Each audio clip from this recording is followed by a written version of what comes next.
Kapatid, bago tayo magsimula, baka pwede namang humirit sa inyo ng isang lambing na baka pwedeng pakipollow naman yung ating Facebook page. Nasa description box po ang ating link or ilalagay rin po natin sa comment box. Ito mga ina-upload natin dito kapatid ay mga short video na pwede ninyong pagdugtong-dugtongin nang sa ganun ay makabuo kayo ng isang tutorial na magagamit ninyo someday sa inyong mga motor. Salamat kapatid kung inyo pong mapagbibigyan. God bless po sa inyong lahat. Yo kapatid, good morning po. Ayan, bali ngayon ay pagsalubong natin sa Baguio. No, wala po tayong i-content dito na babaklasin at ikakabit. Magpapaliwanagan lang po tayo rito kasi yung si Tristan Navarro kapatid ay nagtanong sa atin ng bagong block, bagong piston, bagong etc. Pero bakit may lumalabas pa rin na langis na small amount lang din naman sa kanyang tambucho. O yan, sa mga talagang mekaniko, alam na ito, no? Kaya kung kayo kapatid, kung ano pang may dadagdag nyo rito sa video kong ito, dagdag nyo na lang to comment box, no? So para matulungan din natin yung mga kapatid natin na talagang hindi naman ganun ka well known sa pagmemekaniko. So kapatid, ganito lang yan kasi kung bago na yung piston ring mo at saka piston mo at saka block, malamang secure na yan, maliban na lang siguro kung talagang replacement masyado yung itinabit mo, maring mayroon din siyang problema, di ba? Pero karamihan niya nagiging problema ay valve seal. So sa valve seal kapatid, dapat original valve seal yung nailagay mo. Sana na original. Kasi kung replacement, baka ano rin kaagad, no? Kasi yung replacement, kahit ako may paninda ako dati ng mga replacement valve seal, alam ko talaga na hindi tumatagal. Maximum lang siya ng 1 year nga lang. Usok na kaagad kasi madaling lumulutong compare sa original one na talagang matagal, taon ang binibilang.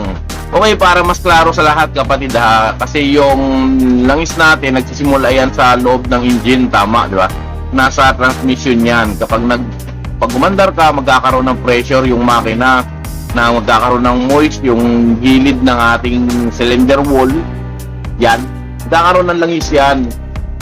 Yung tumatalsik galing sa transmission at saka yung tumatalsik galing sa connecting rod, na ihila ng connecting rod. Aside of that, mayroong tayong oil pump na pag pinaandar natin, yung oil pump na yon ay hihigop kapatid ng langis.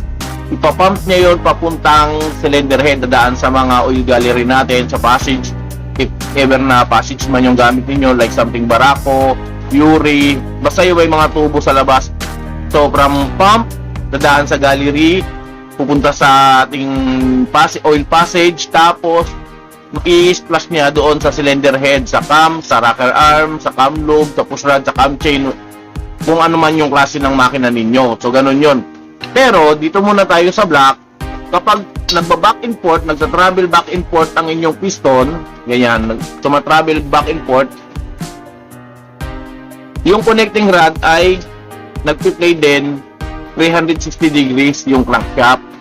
Ngayon, sa kada galaw niya, yung crankshaft may nahihigop, may nadidikit na small amount of oil na yun ang unti-unting tumitilapon. Maliban din doon, mayroon ding moisture na oil na pumupunta rito sa ating block.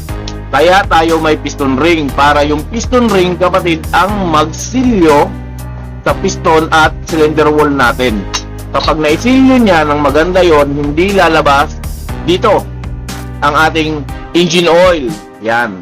So kapag yung engine oil kasi kapatid ay umakyat yan doon sa chamber natin, sa cylinder head, sa taas ng piston, sa ulo ng piston, may possibility kapatid na makakita ka ng smog o yung usok, or makakita ka ng oil doon sa tambucho mo. Pero kung maayos naman kapatid yung piston rings mo, cylinder wall, yung liner natin, yung piston, okay lang naman yun, malamang sa valve seal yun pumasok, galing sa valve seal. So kung bakit naman siya kapatid pumapasok sa valve seal, kagaya nga na sinabi ko, from engine oil sa transmission, pag umandar ka, hihigupin ng pump, dadaan sa gallery, dadaan sa oil passage, dadalhin niya sa ating cams, sa rocker arm, sa cam lube, sa cam chain, etc. At doon kapatid, sa mismong taas na yon ng cylinder head, nandoon yung valve seal. Kaya pag napupuno ng oil yung bandang cylinder head natin, dyan na yan, unti-unting pumapasok sa valve seal natin, lalo na kung replacement yung valve seal natin, pwede pumasok doon sa mismong valve stem niya, and then didiretso na yon doon kapatid sa cylinder head. Ganun ang mangyayari doon. Pero kuya Lan, original po yung valve seal ko. At original din po yung ikinabit kong block, original din yung piston ring, original din po yung piston. So ito lang yan kapatid. May possibility rin na dumaan sa valve guide natin yung mga oil. Kapag yung valve guide natin kapatid ay kalog na, pwedeng doon na dumaan yung oil na napupunta sa ating cylinder head. So kaya mahirap i-comment ka agad, i-reply kayo sa comment ninyo kasi baka hindi sigurado at magpalit ka agad kayo. Naku, baka ako pa ang masisi ninyo.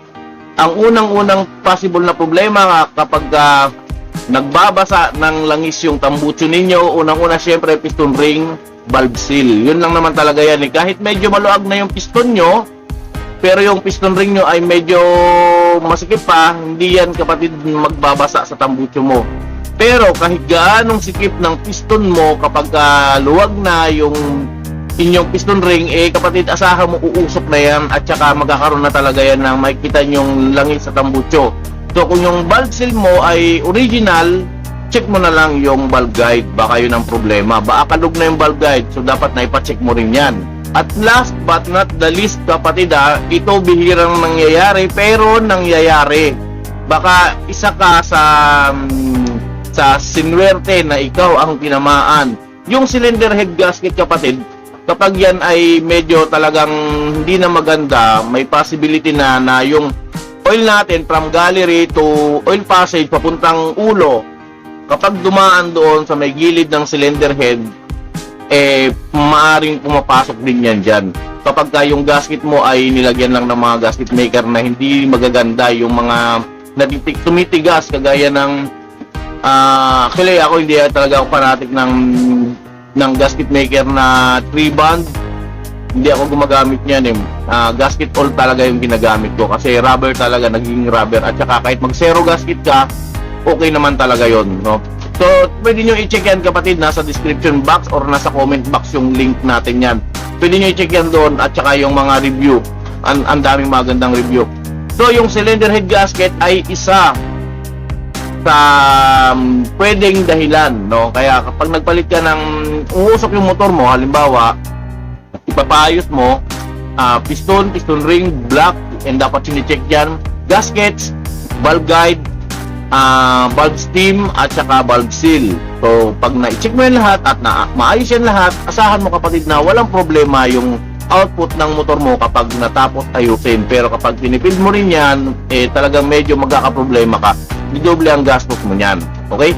O kapatid bago matapos tong video natin, baka pwede naman paki-follow kami sa aming Facebook page. At nag-upload din tayo doon ng mga paputol-putol natin na video para hindi kayo masyadong mahabaan sa mga video kagaya dito sa YouTube. Okay, so sana kapatid may natutunan kayo, at kung may natutunan kayo, baka pwede pahinga ako ng isang subscribe at pakibanatan na rin yung notification bell para updated pa kayo sa mga susunod nating tips and tutorial na kagaya nito. Salamat kapatid, God bless po sa inyo lahat, ingat po kayo.